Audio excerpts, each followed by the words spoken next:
Mr. Chairman. Gentleman yields back, and now I recognize Representative Phillips from the great state of Minnesota for 5 minutes. Thank you, Mr. Chairman. Welcome, Mr. Ware. Let me start with gratitude to you, to the many thousands of employees at SBA who do this important work. Many of the same ones did it under the Trump administration that are doing it right now.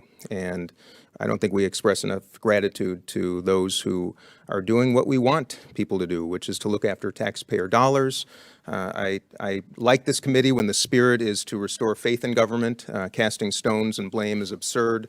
Donald Trump didn't cause the fraud, nor did Joe Biden.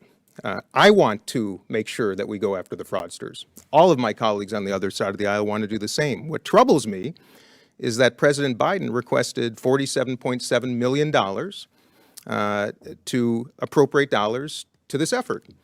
And my colleagues on the Financial Services Committee and in the General Government Appropriations Bill trimmed that by $16 million.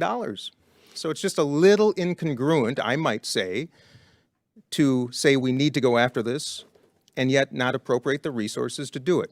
I would like to make the case to all of my colleagues that we should appropriate the dollars necessary to go after the fraud. So if I could just ask you, Mr. Ware, does that $16 million shortfall impact your ability to do so? It impacts my ability tremendously. It's important to understand. Can you say it one more time? It impacts my ability to go after the fraud tremendously. Thank you. It's important to understand that the supplemental funding that we had for our office runs out in 2024. Right. We had a lot of term criminal investigators. Mm-hmm. A lot of them would have to go home. It'd be depleting us at the time when the fight is the hottest. So, Mr. Chair, I have great respect for you. I would ask that we try to appropriate the resources necessary to do what we all want to do, which is to eliminate the fraud and repatriate the dollars, reclaim, and claw them back. Pleased that $30 billion has been done so already. Mr. Ware, one thing I suspect, anecdotally and otherwise, is that a number of companies overrepresented their employee counts to obtain PPP and EIDL loans. Your written testimony provides an example of a bad actor who was caught doing exactly that. Can you shed some more light on that practice of companies exaggerating their employee counts and whether the SBA has been effective in your recommendations to crack down on the practice? Sure. Well, at the beginning, we were dealing with self-certification as a general rule. And to be fair, that's what the law called for, to be fair.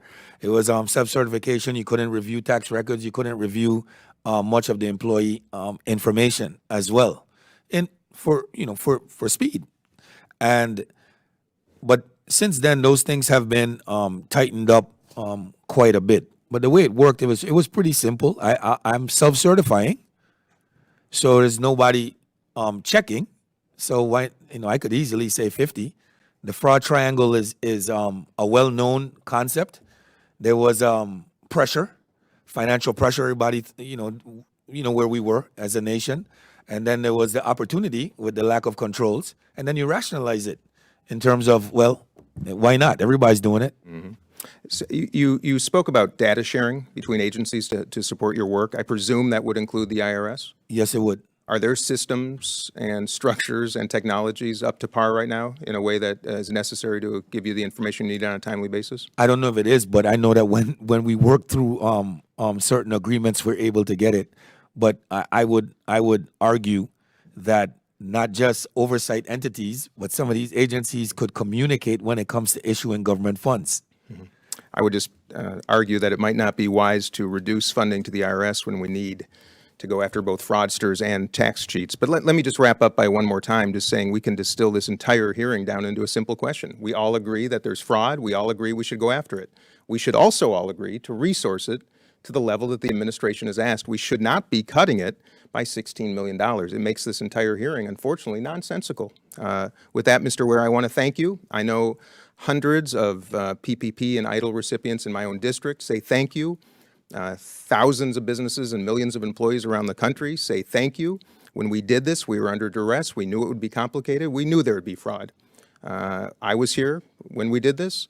I'm so glad we did, because if you look at our economy right now, the highest GDP ever, the lowest inflation now in the entire G7 universe, the lowest unemployment in my lifetime, my goodness, and the highest wage growth in a long time. I think we did a darn good job. Businesses around the country, thank you, and I hope you can extend that gratitude to those that work with you. Thank you, sir. Thank you.